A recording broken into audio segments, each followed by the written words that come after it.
Got Jicanator in the chat. Let me show you this before. You have to get off the bus. Come on now.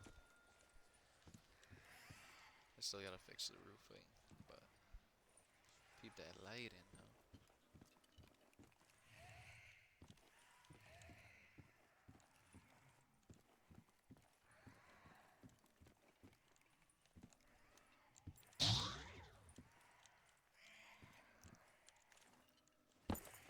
Keep the drip.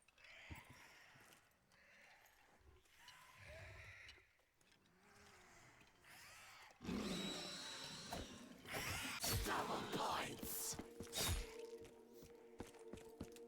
Keep this too. I don't know if you can hear me or not. Got the lighting for the gas stations. And boom. I blacked this all off. Look at that lighting with the smoke effects. With the flame effects. Come on now, bro. Am I going crazy? And I furnished the chop shop. Jug.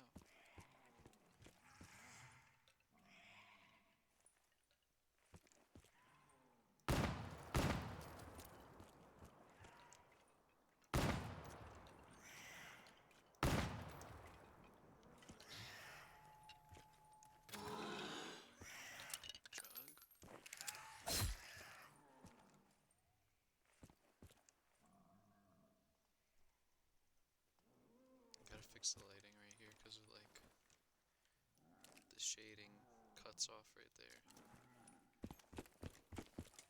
Gotta fix that. And like this. That's easy though.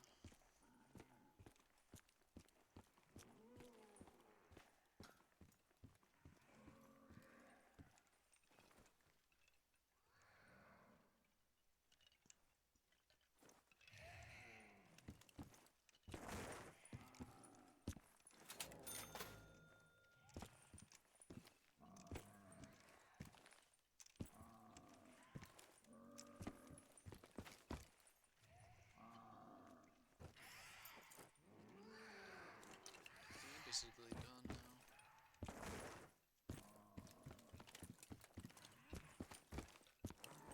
Obviously not the train yard, but the top of the roof.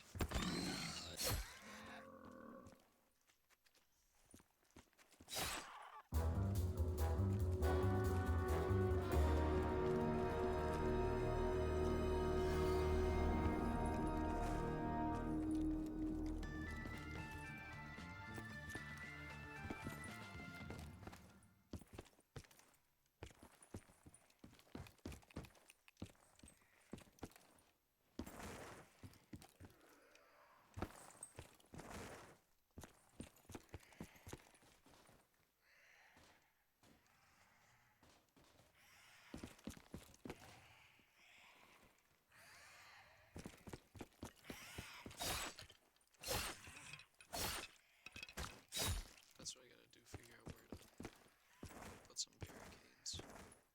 Maybe like right here.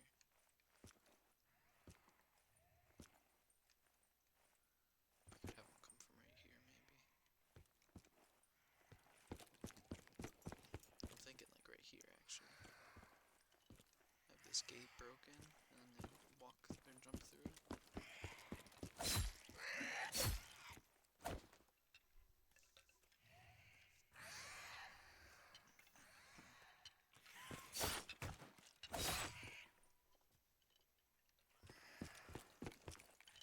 I gotta fix that. Wait, it just disappeared.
Here's what you can expect to pay for your tax prep. Wait, this is backwards. My last tax guy only ever told me the price after he was finished. And as a new client, we can match the price you paid last year. That's some forward thinking. Switch to H&R Block so you know the cost before you begin.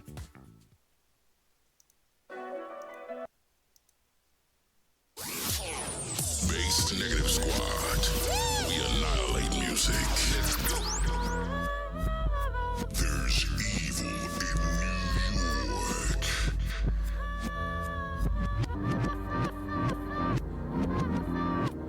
It's base negative squad, you stupid bitch.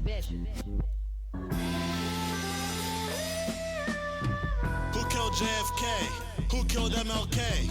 Who killed Malcolm X? Who sold crack to DMX? Why they put the check cash in place next to the liquor store when I'm trying to cash my check? They made us all invest in GameStop, then they paused all over Robin Hood. Some kid asked ChatGPT if he should kill himself, and they said he should. They throw little niggas in juvenile when little niggas don't know how to act. They try to send us back to Africa. I'm not from Africa, I can't go back. My mom wanted me to get a trade, but BET taught me how to sell crack. They made us think 6ix9ine was selling crack. 6ix9ine never sold no crack. They told us 6ix9ine was a killer, but 6ix9ine ain't never killed nobody. They paid 6ix9ine to commit those crimes. When he got locked up, he snitched on shots. Shawty should've went to school, been an electrician making 70 racks a year. After all those Treyway niggas got locked up, COVID happened, then they raised the rent. Now ain't even no niggas in Bushwick, cause all the rent price is too expensive. And I'm still sending money to grandma to still help grandma pay for the dentist. I pull up to the hood and junkies run out to my car like I'm a politician. I was always skipping school and selling crack, ain't no way I was finna be a politician. Sometimes I get so fresh, I'm like, damn, I really put that shit on. I remember days I'd be at work like, how the hell I been here so long? Remember them days I was waking up hungry as hell with nothing to even eat. I remember drinking lean and waking up, throwing up inside my sleep. Me and Acid Rock and Vapor Supreme, we looking like hype beats. I hate when I get hit up by producers that can only make fucking type beats. I hate when I walk in the party, there's a bunch of lame ass niggas on their phone. A bunch of fake ass niggas in one room, I just turn around and go home. Yeah.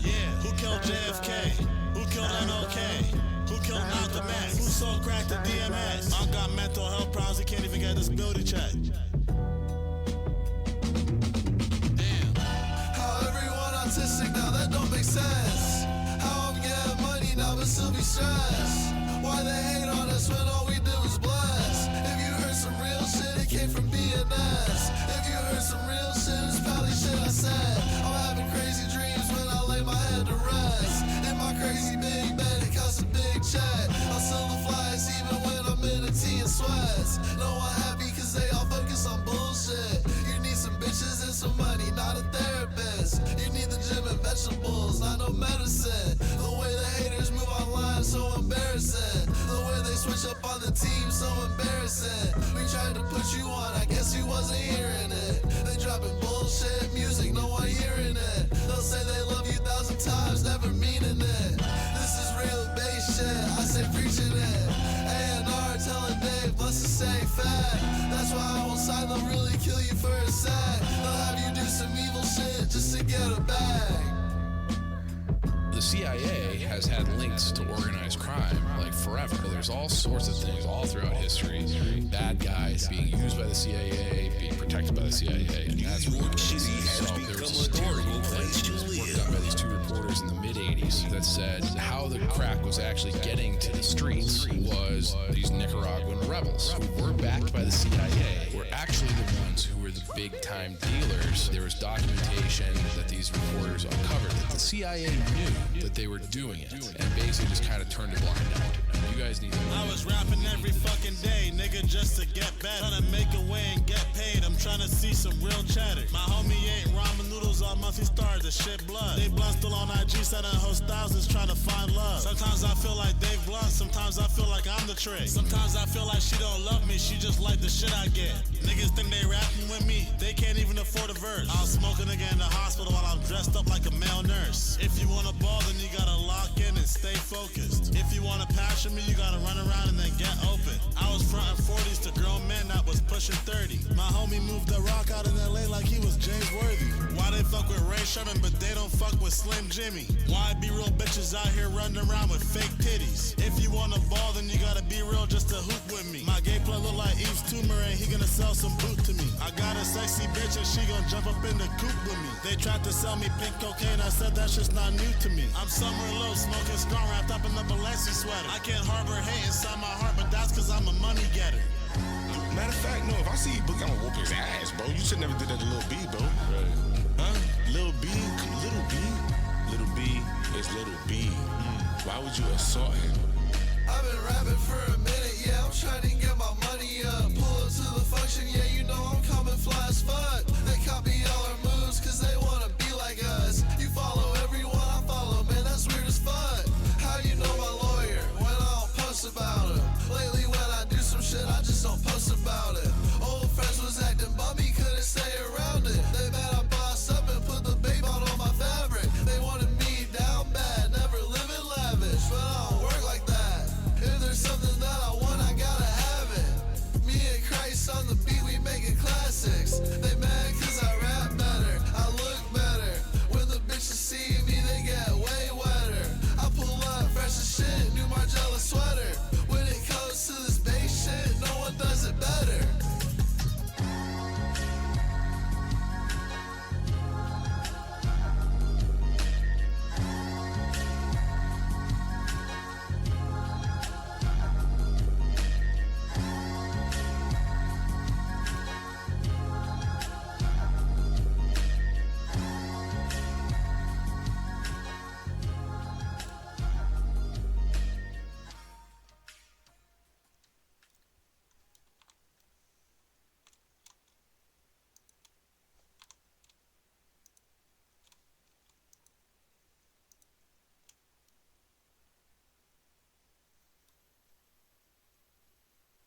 What?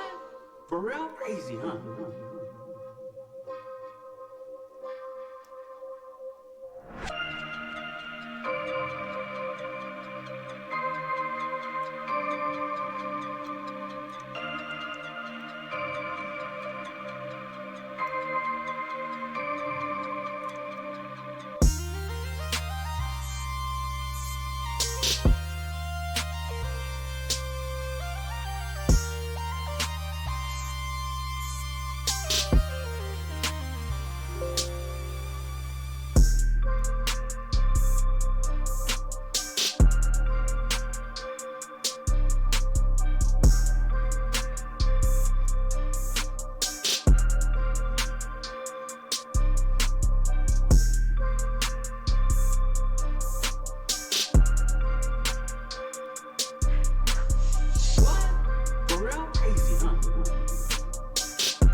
get done, done, done, done at work. Come on. To no one. They're hardest.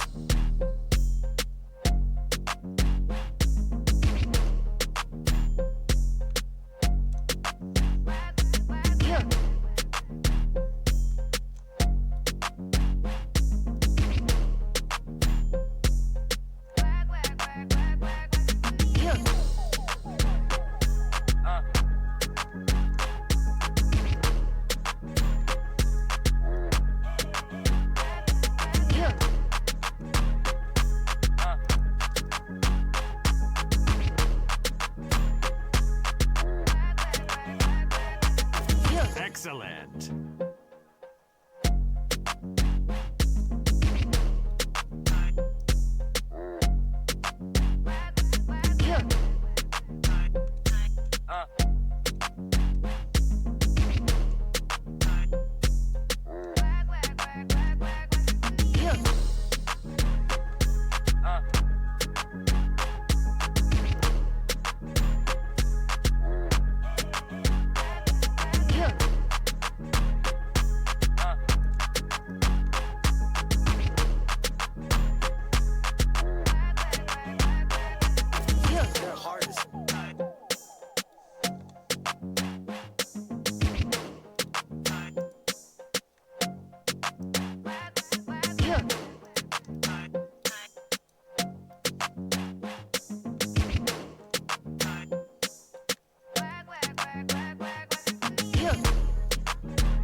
Oh, 85.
From its inception, Call of Duty Zombies has been more than just a game mode. It's been an experience, an art form that has terrified and amazed players for over a decade. We have played maps like Verrucht or Kino der Toten that disturbed us when we were younger. As we got older, we enjoyed the epicness of maps like Dreisendrach and Origins, but today, most of us don't enjoy modern zombies nearly as much as the old stuff. And while there are a few reasons for that, the biggest one is without a doubt the downfall of art direction in COD Zombies. So, let's start from the beginning. Chapter 1: The Era of Fear. At this point, it is crucial to understand that COD Zombies was never intended to become anything. It was developed by a small group of employees at Treyarch, where it eventually reached the attention of Activision, who allowed them to put the side mode in the upcoming game. Zombies was introduced with the launch of Call of Duty World at War on November 11th, 2008. However, Zombies wasn't listed as another game mode like it is today. Upon completing the campaign or connecting the online server, the player was granted access to the mysterious Zombies game mode. It was essentially a mission to see how long you could survive slaying zombified German soldiers. There was no overarching storyline, no main quest, no bright colors. Zombies was about one thing: survival. Now that you have some context about the creation of COD Zombies, what made up the art direction of the first ever Zombies map, Nacht der Untoten?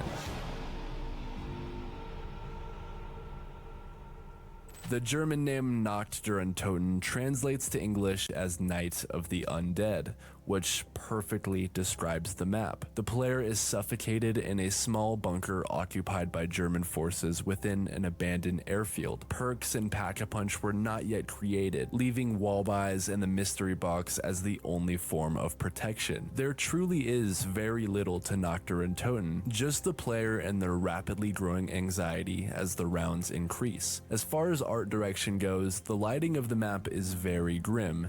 Dim, flickering lights cast eerie shadows across the damaged concrete walls. The faint glow of the mystery box in the distance feels like the only sign of hope amidst the suffocating darkness. Even when peering outside the map, a cloud of fog consumes your vision, making you feel even more trapped. The whole experience feels almost as if you're in a nightmare with nowhere to escape. However, it doesn't quite end here. Due to Call of Duty Zombies not being planned, there was no initial story, until later maps began implementing a broad narrative. Because of this, there are no player voice lines on the original World at War Nacht der Untoten. No silly characters like Richtofen or Nikolai to comfort you in this terrifying endeavor. Despite the lack of main character voice lines, there were plenty of spooky ambient sounds and zombie voices to be heard.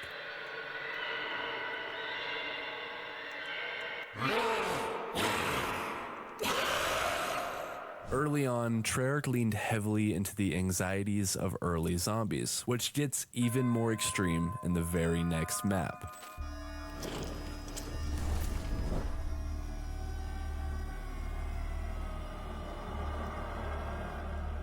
Verrucht, or its English translation, Crazy, is set within an abandoned insane asylum in Wittenau, Germany, a district in northwest Berlin. Verrucht features a brighter color palette than Nacht, with a heavy emphasis on tans. The designs throughout the building are much more detailed, with checkered floors making up one side. The layout of the map creates a square around the center courtyard, which is inaccessible to the player but creates a nice eerie aesthetic. Unlike the thick fog surrounding Nacht, Verrucht's exterior featured fenced-off courtyards, ruined buildings, and scattered trees, adding to the unsettling atmosphere. Now, in order to make up for this increase of colors, space, visual elements, and the introduction of perks, Verrucht had to go above and beyond to make the map feel just as scary and isolating as Nacht der Untoten felt. And Treyarch did just that. Verrucht had significantly more unsettling sounds. A bloody dentist chair that plays echoey memories of drills spinning and patients screaming. Distant crying sounds, alarms, and spooky noises coming from the power box.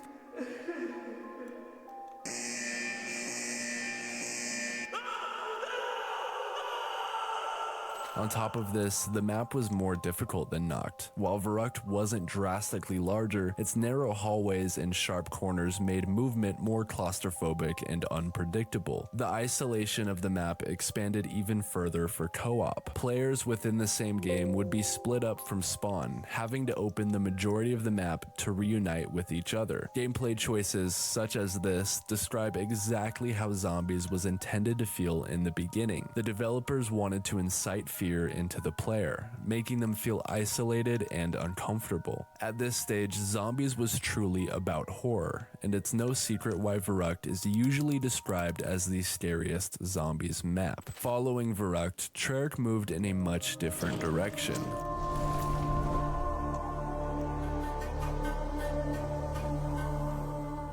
Leaving the constraints of German locations, Shi no Numa took place in a 115 infected swamp in Japan. Unlike previous maps, this one felt as though the environment was your enemy. The invasive nature of the swamp seeped into the structures of the map, feeling almost as hostile as the zombies themselves. The wooden buildings felt unsafe as the swamp was slowly consuming them. Verrückt had a straight-up horror feeling, while Shi no Numa was eerie and mysterious. But that did not mean it didn't have some extremely gruesome elements, and without getting too much into it, Peter McCain is a prime example. Overall, Shi no Numa was highly anxiety and fear-driven, yet it showcased Treyarch's ability to get more creative with it, stepping out of a German location and placing the player in the swamps of Japan.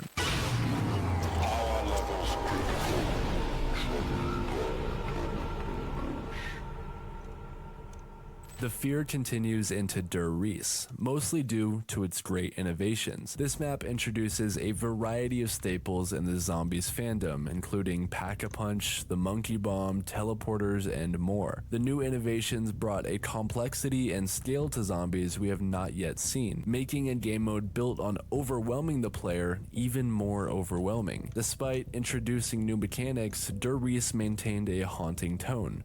Bloodstained labs, failed experiments, and Samantha's chilling laughter made it clear Group 935's scientific ambitions had spiraled into something truly horrifying. At this point, there were 4 World at War maps, and Treyarch was soon to have their next game come out. On November 9th, 2010, Call of Duty Black Ops released, and with it, 2 brand new zombie maps, the first of which was Kino der Toten, or Cinema of the Dead.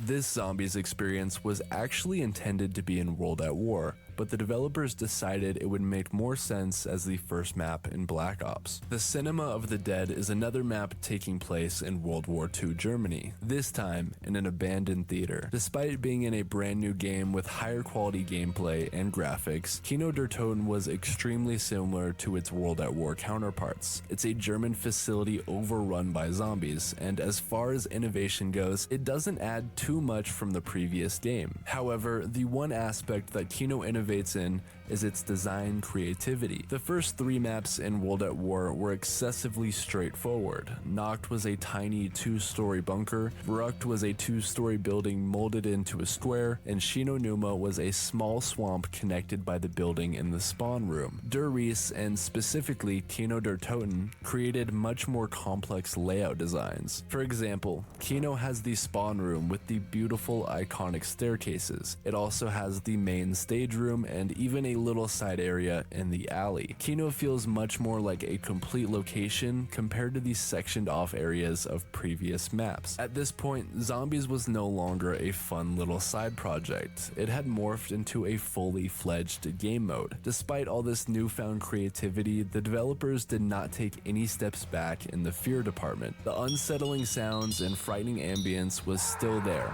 exactly like we saw it in World at War. The other launch map was vastly different from anything we have seen thus far.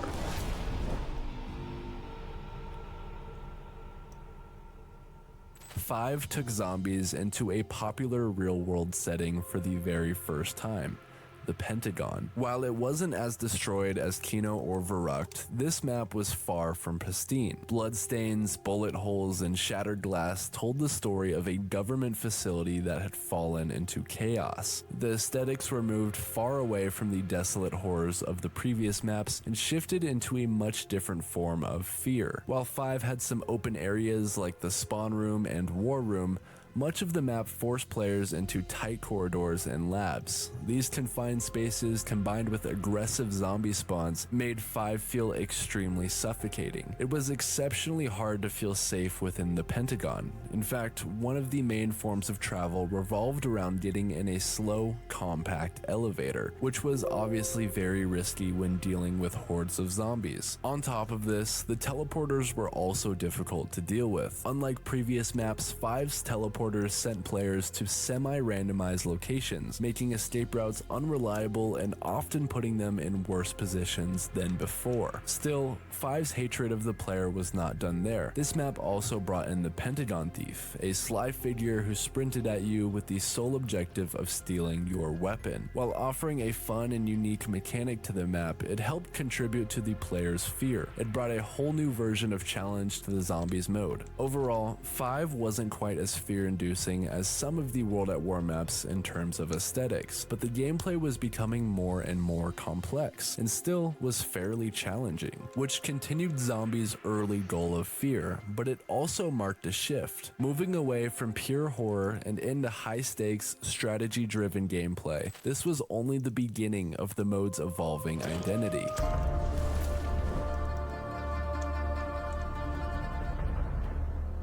Ascension is an extremely important map for the history of zombies. It introduced the first main quest Easter egg, offered the most expansive map at the time, and had the most interesting form of travel yet, with the lunar lander. While Ascension lacked the raw terror of its predecessors, it still had unsettling elements. The map opened in a washed-out black and white filter, giving players an eerie, lifeless introduction. The launch facility itself was run down and abandoned, with echoes of machinery humming in the background. However, compared to past maps, Ascension felt more open, larger, and less isolating, making it the first major step away from zombies' roots of horror. A big aspect of making the player feel terrified while playing zombies comes down to how small you make them feel. In World at War, the maps were quite compact, and felt like tiny parts of larger areas you were hopelessly trapped within. Now, with maps like Ascension, you felt some freedom.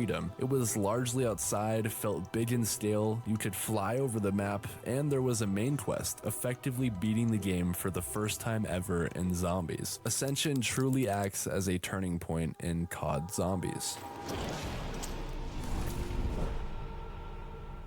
Call of the Dead introduced a unique and oppressive atmosphere. The foggy, snow-covered Siberian coast, combined with abandoned ships and an ominous lighthouse, made it one of the most isolating maps in Zombies history. It felt like a place you were never meant to escape from. Call of the Dead made the environment just as deadly as the zombies themselves. The icy water slowed players, making them easy prey, while the harsh blizzards and constant fog limited visibility, increasing the feeling of helplessness. Despite being a map that takes place primarily outside, Call of the Dead has plenty of tight spaces and corridors, which feels even more compact with George Romero chasing you around. George wasn't just a boss, he was a constant looming threat. His presence meant players had to be mindful of every shot fired, as angering him would send him into a furious sprint. Mr. Romero never truly left. Even if defeated, he always came back, reinforcing the feeling that you were never truly safe. Call of the Dead is a bit more unnerving than 5 and Ascension, yet the likes of George Romero and the weakness of the wonder weapons makes the gameplay of this map the driving factor of fear. Call of the Dead wasn't terrifying in a traditional sense, but it introduced a new kind of fear, one driven by constant danger rather than an eerie atmosphere. This map forced players to stay on edge at all times. It wasn't about scaring the player, it was about making them feel hunted.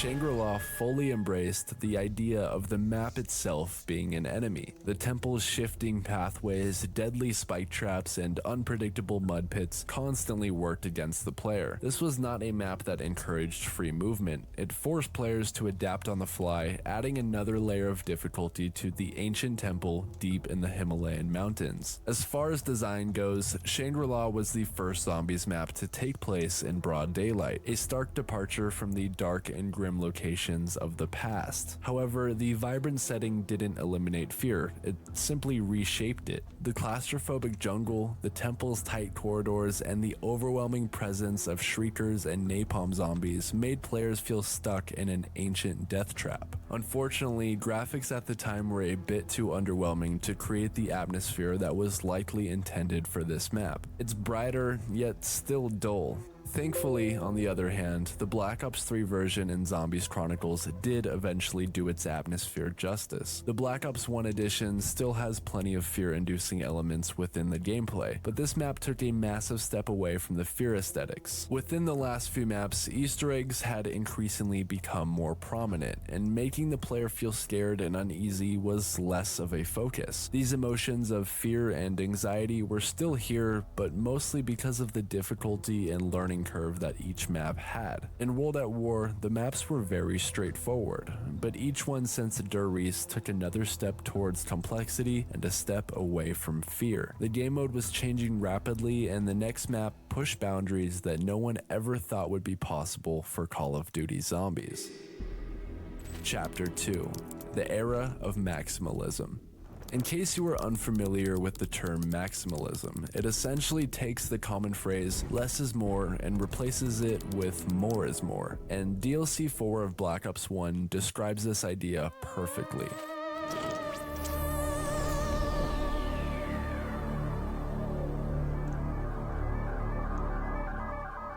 Moon was a groundbreaking map that took zombies to a scale never seen before. It introduced low gravity, a functioning life support system, and even new enemies like the astronaut zombie. The Easter egg was the most complex yet. It required multiple steps involving special equipment like the hacker vice, coordinating with the excavators, and even manipulating QEDs. Additionally, it was the first Easter egg to permanently alter the zombies storyline, culminating in the catastrophic destruction of the Earth, an event that directly set up Black Ops 2 Zombies. We ended World at War with a simple German facility, and now Black Ops 1 was ending on the moon. This map still had fear-inducing elements, but that was no longer the goal. Treyarch moved on from the simple horror aspects of zombies and into this era of maximalism.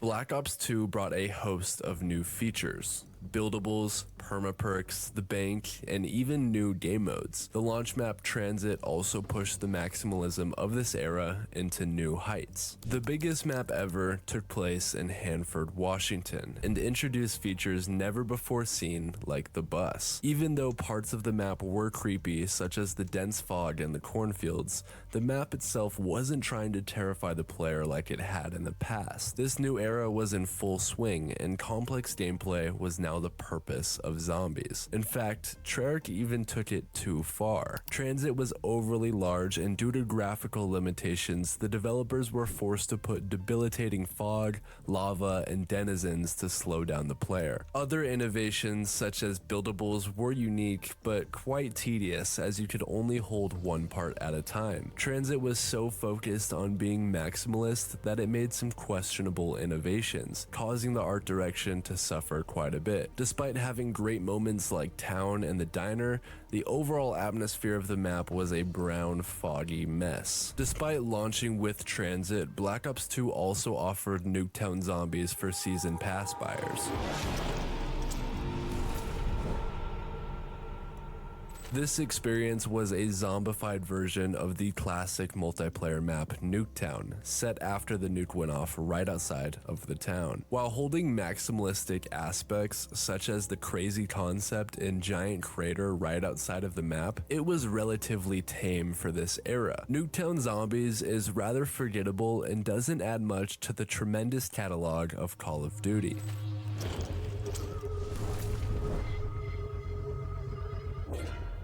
Die Rise's art direction is extremely interesting. The outside of the map is absolutely beautiful. It takes place on top of collapsing skyscrapers in China. Looking around at this destroyed civilization is awesome, and it comes with an even better skybox. Chunks of the earth float in the sky as comets streak past, creating a surreal, apocalyptic backdrop. This skybox, combined with a decimated skyline, creates a very unique look, something that you can only get with Die Rise. Most previous maps took place inside or had a foggy sky, Der Ries's moon being the only major exception. While Die Rise innovated outside the map, it shared many of the gameplay issues that plagued Transit. When looking at the art direction, places like the spawn and rooftop were visually pleasing, while many of the inside corridors were forgettable at best. The skyscrapers themselves pulled off the destroyed look quite well, but the colors were a bit bland, something that Treyarch would later improve upon.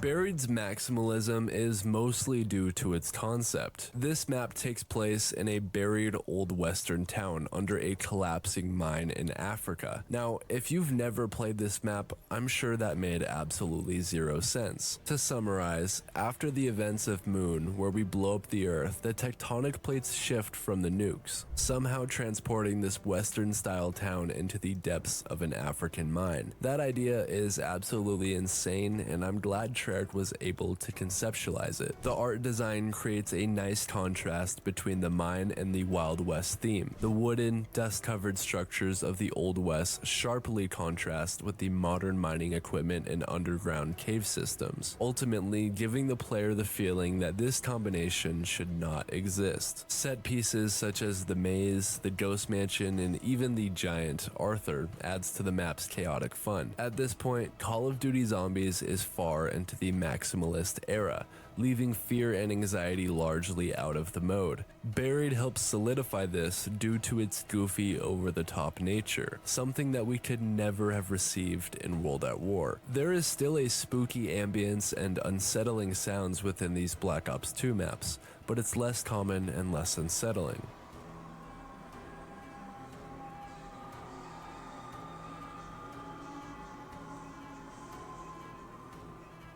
Following Buried, the Call of Duty Zombies franchise takes a big shift. The lead director of Zombies, Jimmy Zielinski, was on his way out, effectively leaving the studio for Black Ops 3, and this left Jason Blundell leading the team for the next map, the brilliant Mob of the Dead.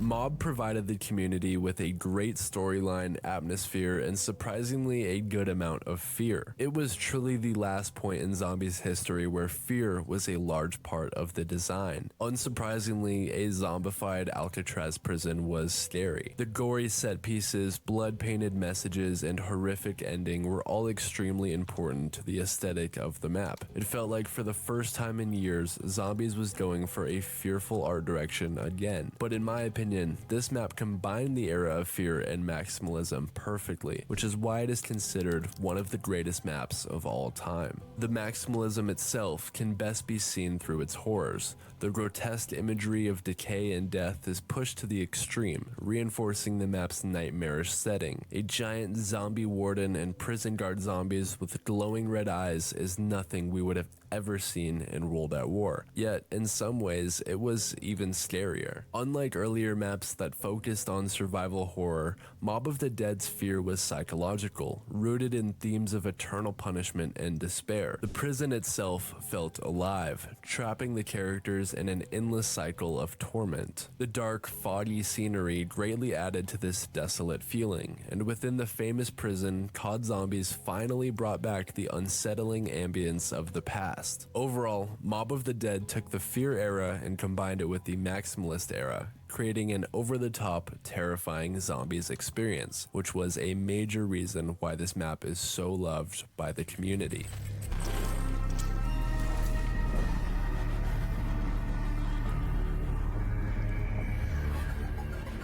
Origins is an extremely important map within this era. It expanded the maximalism to a much further extent. Origins marks the introduction of the Primus versions of our classic crew, Richtofen, Dempsey, Nikolai, and Takio. Unlike their previous appearances, these new characters were younger and from a new dimension. The map itself is located in northern France during World War I. Its depiction of war is exaggerated beyond realism. Rather than being a simple historical battlefield, the map transforms the trenches and ruins into a nightmarish, larger-than-life setting where everything feels more apocalyptic. Similar to maps like Moon and Die Rise, Treyarch greatly emphasized features like the skybox, which is spectacular here. A blue-tinted, foggy skyline with giant robots walking throughout the map, and countless planes fighting in the air. The giant robots in particular brought a sense of scale we have almost never seen in zombies, making players feel small and powerless in comparison. Unlike static set pieces, the robots actively move across the map, stepping over trenches and even crushing players if they are not careful. This turns the environment into a dynamic, ever-changing landscape, which is quite similar to experiences like Call of the Dead, where the map is against the player. But the way it's done here is far more interesting. The best part of Origins' art direction is likely the clash between the World War I setting and the supernatural. For example, elemental staffs, the crazy place, and an army of zombies and panzers doesn't make any sense with the war-torn battlegrounds of World War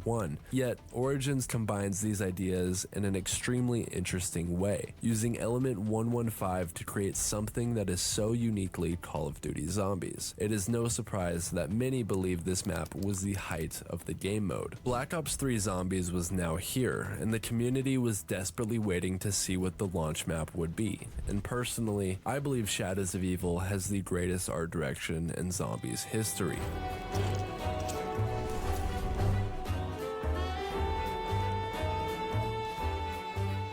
Shadows is heavily inspired by 1940s American cities like Chicago, New York, and even San Francisco, combining their aesthetics into the fictional Morgue City. But like every other map in the Maximalist era, it was turned up a few notches. The map was bright and vibrant, but also featured elements of noir and Lovecraftian horror, a combination that makes absolutely zero sense, but was ultimately brilliant in execution. Treyarch likely went in a super vibrant art direction on this map to showcase the brand new capabilities of the Xbox One and PS4. Every Call of Duty Zombies day mode from World at War to Black Ops 2 was greatly handicapped by the Xbox 360 and PS3 consoles, but now that Treyarch had upgraded tech for Black Ops 3, they could dive into the maximalism even more. For example, fog was no longer an issue in Black Ops 3. As I said previously, maps like Transit had to use excessive amounts of fog to make sure players could run the game efficiently, which in some cases held back the beginning of the maximalist era. However, the floodgates were now open, and Treyarch could make these extravagant maps with almost no graphical limitations. This can best be seen with the skybox. It starts off as gloomy and dark with desolate rain falling on the player, but it changes as you unlock Pack-a-Punch, revealing a giant apothecon in the sky, with a nightmarish red seeping over the map. The Lovecraftian influence continues with the enemies you fight. The towering three-headed Margwa, the tentacled parasites, the flying insects, and the meatballs, which are actually called Insanity Elementals for some reason. These monsters cover the streets of Morgue City with evil and provide the most unique enemy types in Zombies history so far. The visual overload makes it clear that Morgue City has been consumed by something far beyond human understanding, creating arguably the most unique and creative Zombies map of all time. The next map is something a bit more simple and less innovative compared to Shadows of Evil. Shadows was a bit out there for many fans, and Treyarch wanted to create a maximalist experience that they knew the community was going to love, which is exactly why we got Der Eisendrache.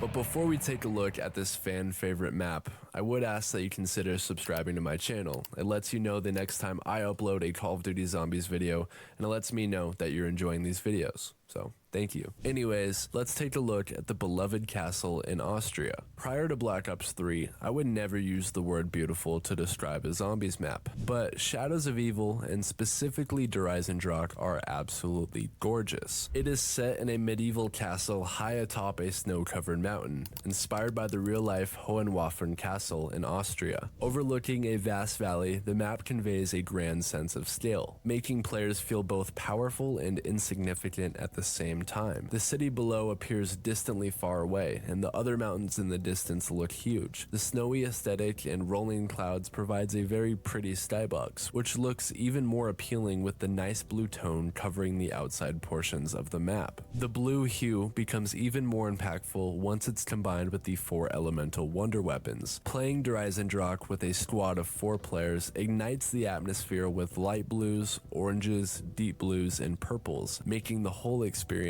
even more visually appealing. The core ideas of the map combine a state-of-the-art rocket testing facility with a magically enhanced medieval castle, a juxtaposition that works perfectly. But there's also another aspect that carries over from Shadows of Evil. Due to story implications, the boss fight of the map involves facing off against a giant keeper, supernatural, ghostly beings connected to the apothecans. The ethereal enemies are surrounded by glowing energy fields and are highly stylized, turning the fight into an epic spectacle of light and chaos. Overall, since Mob of the Dead, COD Zombies had been on a hot streak, combining maximalism and other unique elements to create massively innovative maps, and Der Eisendrache continued this streak. However, the following map began to shine some cracks through the floor of Call of Duty Zombies.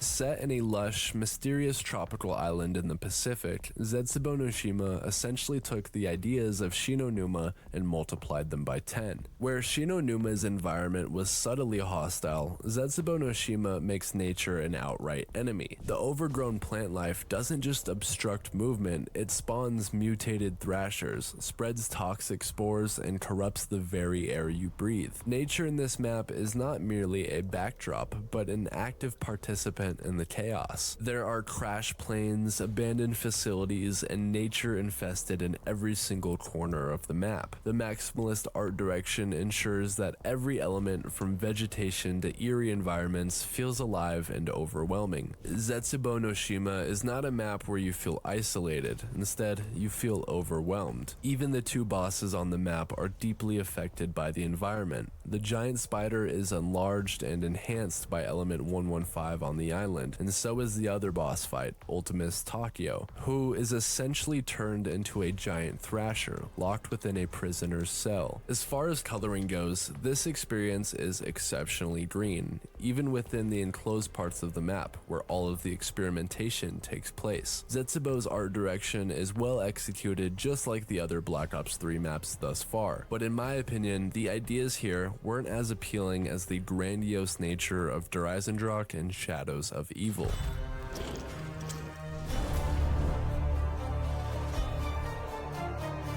Gorod Krovi translates from Russian to English as City of Blood, and that describes the atmosphere perfectly. The map takes place in a war-torn Stalingrad, and when I say war-torn, I absolutely mean it. The city is decimated. On top of this destruction, there's also another interesting element within the map: dragons. The devastation throughout is complemented with the massive dragons flying throughout the sky, and you even get to ride one to pack a punch. Not only does this city have dragons, it also contains some extremely high quality tech. The supercomputer that is essential to the Easter egg, the flying Valkyrie drones, and the Russian Manglers are all technologically advanced, creating an overall dystopian atmosphere within this experience. The skybox makes Gorod Krovi feel even more dystopian, as its dark colors consist of dragons and planes flying throughout the sky fighting each other. On the ground, the map feels unmistakably Russian. It's filled with Soviet imagery and propaganda posters that feel straight out of the Cold War era. The colors of Gorod are largely made up of tans from the buildings and rubble around, but also have a heavy emphasis on sharp reds. The eyes of the zombies, fire from the dragons, and other mechanical elements all depict striking red colors. atmospheres that add some much needed variation to the art direction. Gorod Krovi is without a doubt one of the largest feeling zombie maps ever. It feels as though you were dropped into a dimension of catastrophic war, invaded by dragons and zombies, which is quite literally what happened. To end off the tremendous Call of Duty Black Ops 3, Treyarch decided to make the most maximalistic map yet.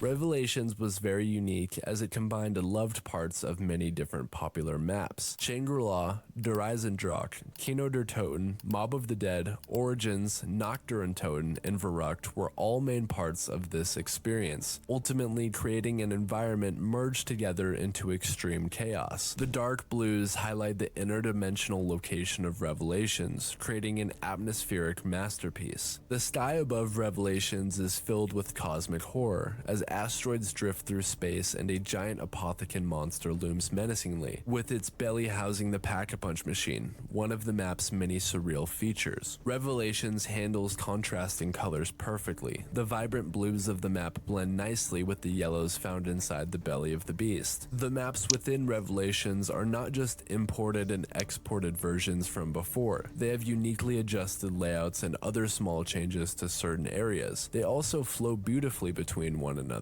On the other hand, Revelations isn't just maximalist based on its looks. It gives the player just about everything gameplay-wise. The upgradable Apothecon Servant, Ray Gun, the Thunder Gun, and Lil Arnie's give the player almost too much to work with. Revelations took Black Ops 3 Zombies out on a tremendous boom, creating arguably the most intense maximalist experience in all of Zombies. Black Ops 4 released on October 12th, 2018.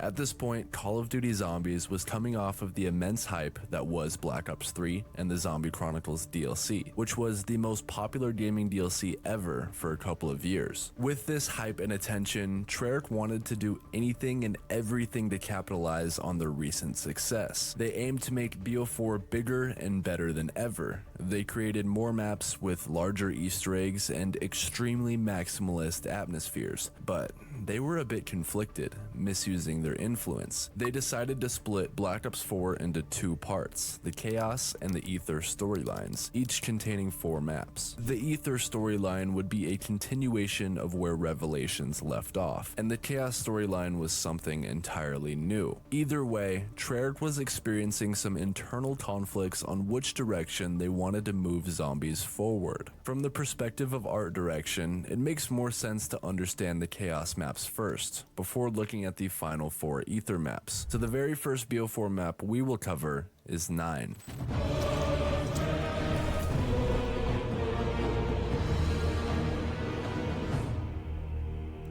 Taking place in a reimagined version of the Roman Colosseum, the zombie-infested 9 is a maximalist dream. The setting feels larger than life, and the dynamic crowd either applauding or booing the player based on their playstyle is highly creative. Similar to many BO3 maps, 9 showcases a bold, high-contrast palette of deep reds, burning oranges, and golden hues, symbolizing both the glory of the Colosseum and the zombified horror within its walls. The Chaos storyline as a whole is heavily influenced by mythology, which appears all around the map. Each of the 4 main temples represent a different ancient religion. Ra, the Egyptian sun god, Danu, the Celtic goddess, Zeus, the Greek god of the sky, and Odin, the Norse god of wisdom and death, each of which are important centerpieces to the map. 9 follows the BO3 trend of combining different styles into something that only Zombies could do. And in the case of this map, it's the Roman Colosseum, mythology, and endless zombie hordes. Overall, 9 is one of the most cinematic feeling maps in Zombies history,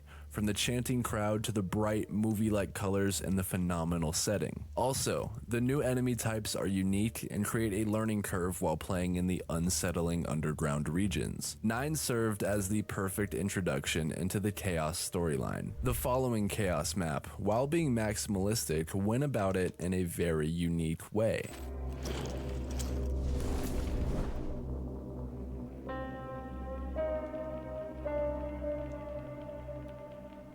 Voyage of Despair was a Titanic-based COD Zombies map. Following in 9's footsteps, Voyage was based off of a real-life historical location. For those of you that don't know, the Titanic was a massive ship that was said to be unsinkable. But in 1912, it hit an iceberg and sank, leaving thousands of people dead. In Voyage of Despair, the map's design is not just inspired by the real-life architecture of the Titanic, but it's heavily influenced. While it's not exactly a one-to-one scale, it's very similar, accurately portraying rooms like the Grand Staircase, First Class Lounge, and the Boiler Room. The only major difference being that it's condensed down and certain areas are either changed slightly or damaged by the iceberg, which is specifically when the map takes place, moments after the iceberg strikes the ship. The map is tremendously detailed, and the bright reds and white of the interior blend beautifully with the dark clouds looming outside. Voyage does an amazing job of creating that isolating feeling that many early zombie maps had. Despite the grand nature of the ship, that's all there is. You are completely alone fighting hordes of zombies. Voyage of Despair succeeds in creating a strong art direction, but in my opinion, they focus so much on making the Titanic feel as realistic as possible that they missed out on the weird and wacky combinations of other maximalist zombie maps. Experiences like Go Rod Crovey combine dragons with a war-torn city and advanced technology. In my opinion, Voyage is missing its own version of the dragon, something else to help the map feel unique within COD Zombies, a franchise that, at least in this era, has always been extremely creative.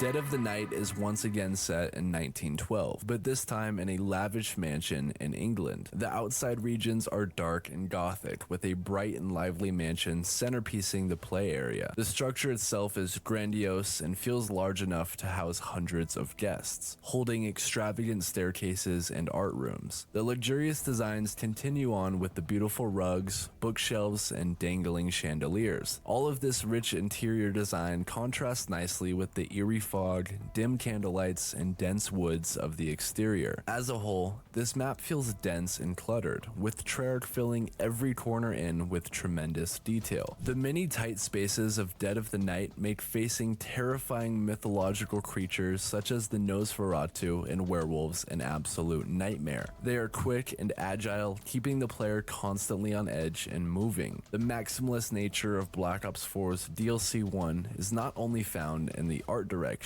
but in the gameplay as well. Dead of the Night was infamous for its overly complex setup and Easter egg steps, which alienated many players, especially since the map was released with very little marketing. Black Ops 4 was continuing to become more and more complex with each and every map. Easter eggs were more complicated, maps were bigger, and the setup process took lots of effort to memorize. Since the very first Call of Duty Zombies map, the game mode was expanding and growing with every single release. And at this point, many fans had moved on, as they can no longer keep up with the long, in-depth YouTube tutorials just to pack a punch or unlock the wonder weapon. The growing complexity of zombies had alienated most players. However, it seemed that there was no end to this maximalism in sight.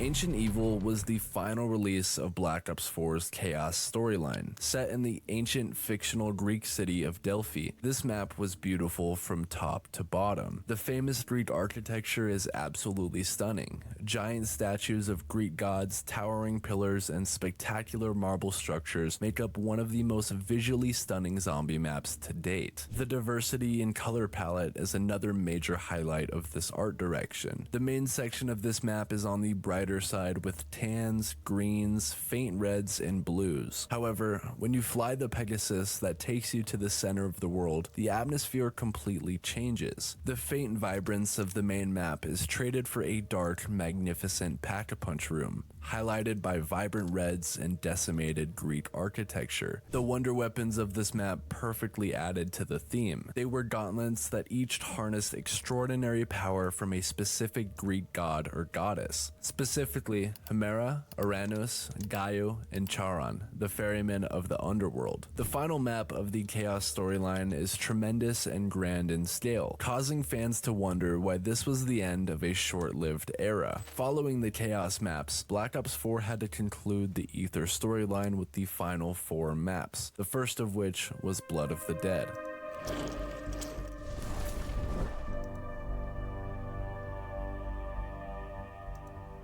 This map once again takes place in the infamous Alcatraz prison off of the coast of San Francisco. Blood of the Dead takes the beloved Mob of the Dead and reimagines it, adding new gameplay features, expanding the map size, and placing it in the Black Ops 4 engine. As you may remember, Mob of the Dead was a very maximalist experience, but being so close to the horror era of zombies, it was still very scary. I even highlighted how it took the fear-inducing aesthetics of previous maps and turned it up even further, with a giant zombie warden, zombies with glowing red eyes, and blood-splattered messages. However, Blood of the Dead doesn't quite manage to bring back that signature art direction that Mob had. The colors are similar and the map looks better due to graphical improvements, but the atmosphere isn't quite as impactful, and changes like the overcrowded Black Ops 4 HUD doesn't help the art direction at all. At this point, Zombies is so far from the Fear era that a map like Mob of the Dead, where fear is a core aspect, doesn't quite work as well as it used to. Blood of the Dead is a prime example of the ever-increasing maximalism of zombies. It took an in-depth masterpiece like Mob of the Dead and tried to do too much. Parts of it were successful, and despite the gut-wrenching ending to the Easter egg, the map was overly complex and convoluted, and the average player wasn't interested.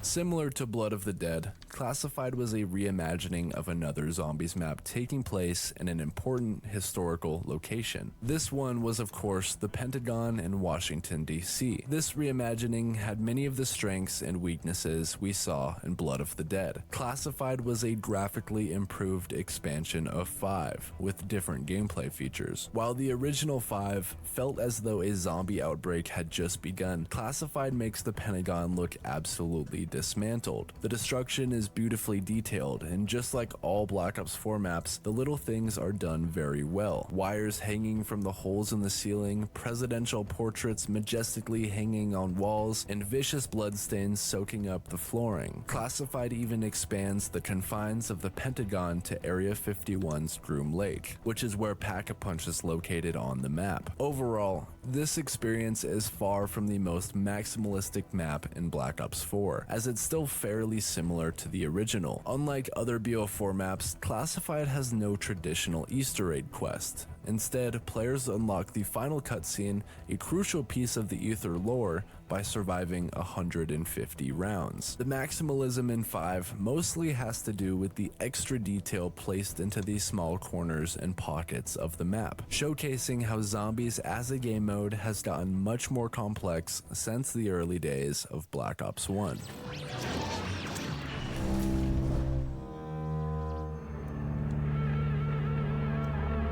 Alpha Omega is once again another reimagining of a previous Treyarch map. In this case, we're going back to Camp Edward, or Nuketown, located in the United State of Nevada. Nuketown Zombies is expanded upon greatly. The original was a zombified version of the multiplayer map, while Alpha Omega is much bigger, even adding an expansive underground laboratory. The atmosphere is much brighter and more colorful than the original. The skybox showcases the clouds opening up following a lightning-filled storm, and the bright sun shines on the streets of the destroyed destroyed Camp Edward. Alpha Omega feels significantly more like a government facility than its predecessor Nuketown. Large barbed wire fences, watchtowers, military vehicles, and USA flags everywhere. The art direction of the outside parts of the map are a more lively version of Classified, while the downstairs areas are reminiscent of a vault scene in the Fallout franchise. The Cold War themed diner with neon lights and checkerboard floors take you back in time, while areas like the bedroom and generators are more militaristic. Alpha Omega creates an interesting juxtaposition between innocent civilian life and deep military roots. While this map was executed well in terms of design, many fans were disappointed that the second to last Ether map revisited Nuketown instead of introducing a brand new setting. After dozens of COD zombie maps taking place in the Ether storyline, many fans expected the final map to be a brand new maximalistic adventure, potentially rivaling the ambition of Revelations. But instead, what we got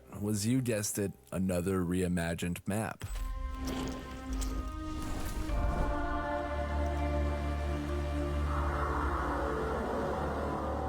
Tag der Toten, or the English translation, Day of the Dead, was a reimagining of the Black Ops 1 map, Call of the Dead. Looking past the disappointing context of the map, atmospherically it created something quite enjoyable. It took the secluded, hopeless, frozen winter of Call of the Dead and placed a radiant, hopeful sun in the sky, melting much of the frozen ice away. This Siberian sunrise was absolutely gorgeous, creating one of the best skyboxes in Zombies history. The yellows, oranges, purples, and blues painted the sky with a hopeful feel that was a nice change of pace for this map. That was the end of a 10-year-long story. Tag der Toten was expanded upon the original, adding a new spawn room and laboratory on top of the mountain above. The map's maximalism is best seen in its sheer scale. As one of the largest zombie maps ever, it allows players to traverse from icy shores to the towering mountain, offering breathtaking views of the entire layout, effectively ending off the game mode we love with a bittersweet send-off.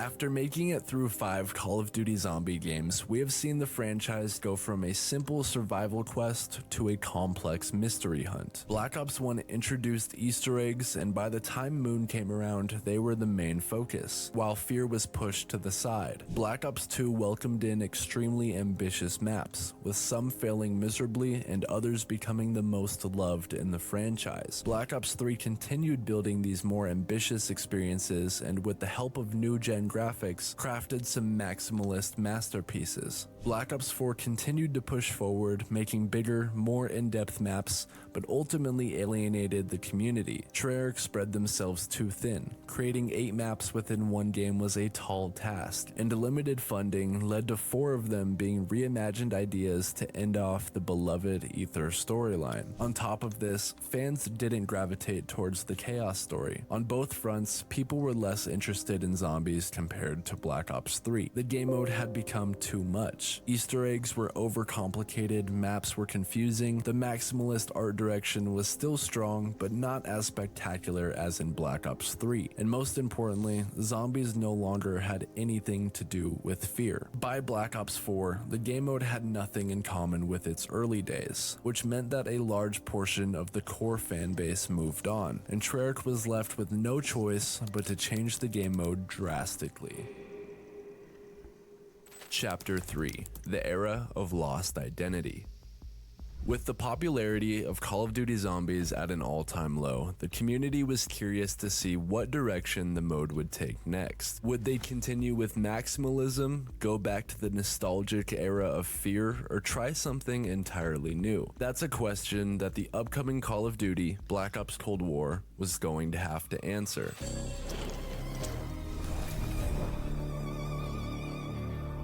Cold War started strong, providing players with a solid reintroduction into the game mode with Die Machine. Located in an abandoned German research facility in Poland, this map intelligently combined nostalgic moments of the past with brand new ideas. The old perk system came back, as well as the first ever zombies map, Nacht der Untoten, which can be accessed right outside of the spawn room. It was clear that Die Machine wanted to recapture the attention of nostalgic zombies fans. fans. But that does not mean that the map failed to innovate. Features like the HUD, gun progression, health, difficulty, and even the art style were completely revamped. The abandoned facility trapped in a snowy wilderness was a nice aesthetic, but the art direction was vastly different compared to previous games. In Die Machine, colors were more dull. The bright yellow and red graffiti on the walls of Nocturne and Toten didn't pop all that much at all. The skybox outside of the map was fairly bland. Black Ops Cold War's art direction went for a much more realistic approach, aiming for more detailed textures but a less expressive color palette, a change that would leave myself and many others scratching our heads. Die Machine did introduce another playable dimension with the Dark Ether. When entering this new dimension, the map became overwhelmed with blues and vibrant purples, offering a nice change of pace to the otherwise stale aesthetics of the map. Other details like the HUD and armor system confused many fans, mostly because they were ripped straight out of the new Warzone game mode. Warzone was Call of Duty's version of a battle royale, and it proved to be massively successful during the COVID-19 pandemic. After a few down years for Call of Duty, having an extra profitable game mode like Warzone proved to be massively influential, which is exactly why elements of Warzone seeped into zombies. It was clear that Activision was trying to capitalize on the brand new players addicted to Call of Duty for the very first time. Overall, Die Machine was different. Despite having a trailer that made the map look quite intimidating, this abandoned facility was far from scary. Die Machine was pretty easy, and it failed to create a terrifying atmosphere. However, it also wasn't maximalist. The Easter egg was fun, but not anything we hadn't seen before. The map design was also sort of dull. No extreme colors or crazy concepts. As a whole, the map wasn't very ambitious, and the new Dark Ether storyline failed to grab the audience's attention. In general, while the map wasn't awful by any means, it wasn't spectacular either.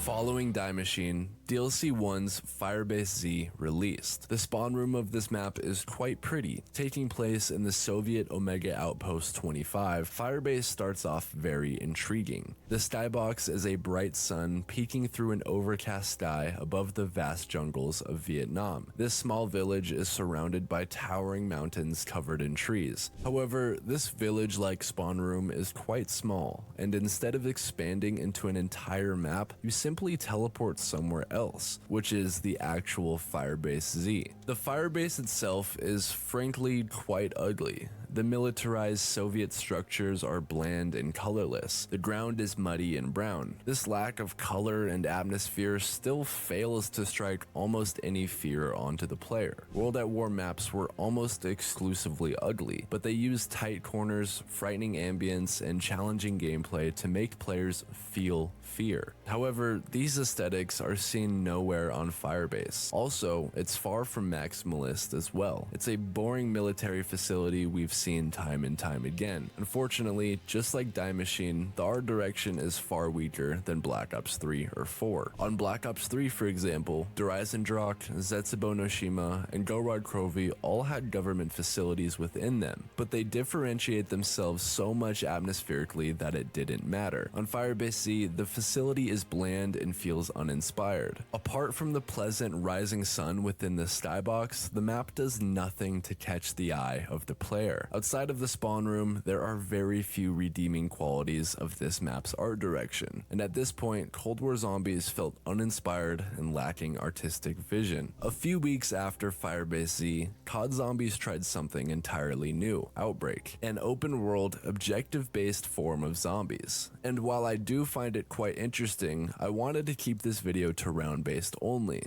so the next map is Mauer der Toten.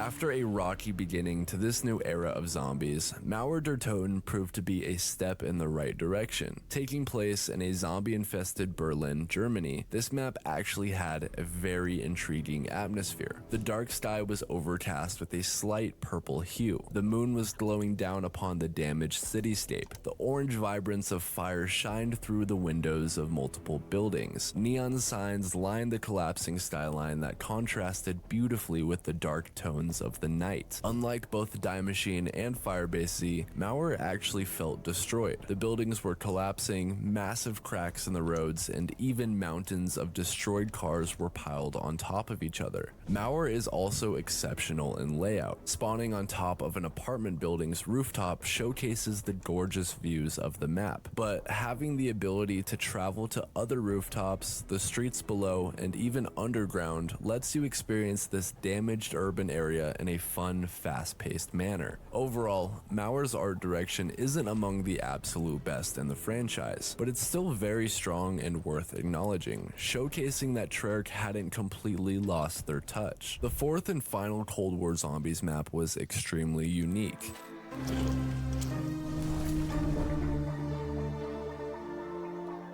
Forsaken was located in the USSR during the Cold War era. This Soviet military base was intended to be a secret, disguised as an American-themed town. It featured arcades, fast food restaurants, and movie theaters. This creative idea paired well with the 1980s era this map took place in, crafting a map that was bright and jubilant. Taking a step back, the spawn room is outside the facility, and despite looking fairly similar to Mauer, it looks quite beautiful. The blue ripple in the sky showcases the dark ether tearing through reality, bringing some intense color contrast to the map. After teleporting into the main military base, the uniqueness of the map is truly displayed. The contrast between military equipment and a stereotyped American town flows nicely together, creating an atmosphere somewhat similar to Alpha Omega. The colors within Forsaken are actually quite good. While some areas have the stale colors of other Cold War maps, the town locations are bright and vibrant. Specifically, neon purples and pinks steal the show. Atmospherically, the map is strong, but the weak layout and overly easy gameplay of Cold War holds Forsaken back from reaching its greatest potential. Black Ops Cold War had come to an end with only 4 maps, which is the least we have seen from a zombies game since World at War. Cold War undoubtedly did some great things for the zombies mode. It backtracked from the over-maximalistic Black Ops 4, brought back the original perk system, and provided an experience that wasn't overly intimidating to new players. However, Cold War was scared to take any chances. Basically, all of its innovations and changes were either directly inspired from Warzone or included removing awkward features from Black Ops 4. Cold War felt new and different, but in reality, it wasn't. On top of this, Treyarch somehow got worse artistically. Though Black Ops 4 had many issues, graphically it was stunning, and most of the maps were a treat to look at. In the case of Cold War, 2 maps had good atmospheres, one was okay, and one was downright bad. Colors in this game didn't pop as much as previous ones, and textures felt a little too realistic for my taste. Overall, Cold War's inability to take risks on the gameplay side and decline in art direction made the game forgettable and lacking in identity. But it wasn't a downright failure, just a confusing moment in zombies history, leaving fans fearfully optimistic for the next Black Ops title, BO3. On October 25th, 2024, Black Ops 6 released with 2 launch maps, the first of which was Terminus.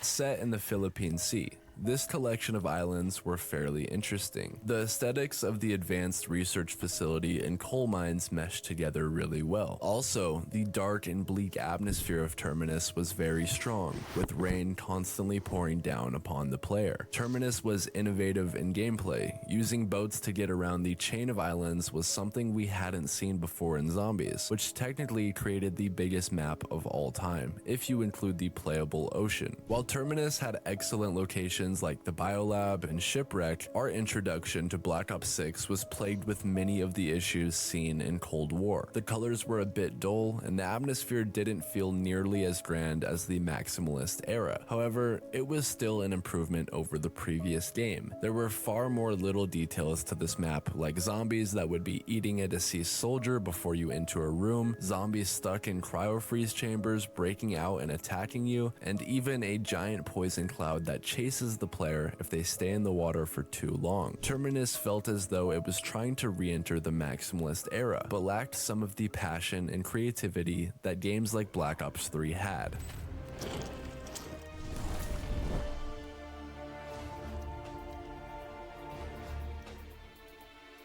The other launch map, Liberty Falls, takes place in a small town in West Virginia. The map captures the aesthetic of a quiet, isolated town featuring outdated buildings, old-fashioned storefronts, and a compact landscape. But the recent outbreak overtook the map with zombies, effectively damaging the town greatly. In Cold War, and especially Black Ops 6, Treyarch went for much more recent zombie outbreaks compared to maps of the past. In almost every previous zombies game, the maps were decayed and destroyed as a result of long-term abandonment or zombie inhabitants. However, in this era of lost identity, the destruction seen around the maps is significantly more tame, which isn't as successful at capturing that Call of Duty Zombies atmosphere that we know and love. While Liberty Falls has strong elements like the unique zombie design that ranges from high school cheerleaders to farmers and a beautiful dark ether church room, the overall coloring of the map is quite bland. Liberty Falls is similar in concept to Town from Black Ops 2. While Town has worse graphics, it creates a strongest atmosphere because of the massive destruction. The lava seeping out of the ground, the damaged buildings that have giant holes in the walls, and more make Town feel much more like a zombie-infested town. Liberty Falls was obviously not going for the extreme decay seen within most zombies maps, but in my opinion, that art direction works much better for the game mode.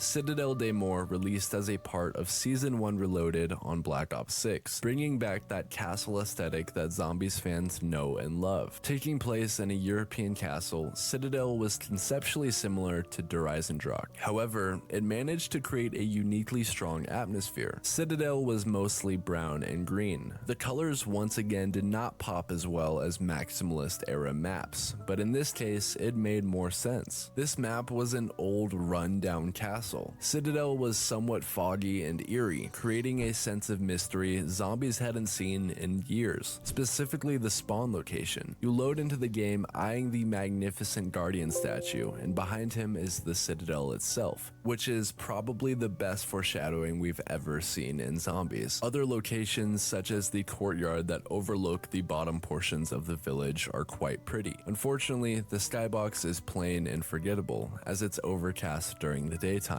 Citadel is an atmospherically rich map, making it the strongest so far in the era of Lost Identity, but it's still held back by issues that plagued Black Ops 6 and Cold War. The fourth map in Call of Duty Black Ops 6 is the Tomb.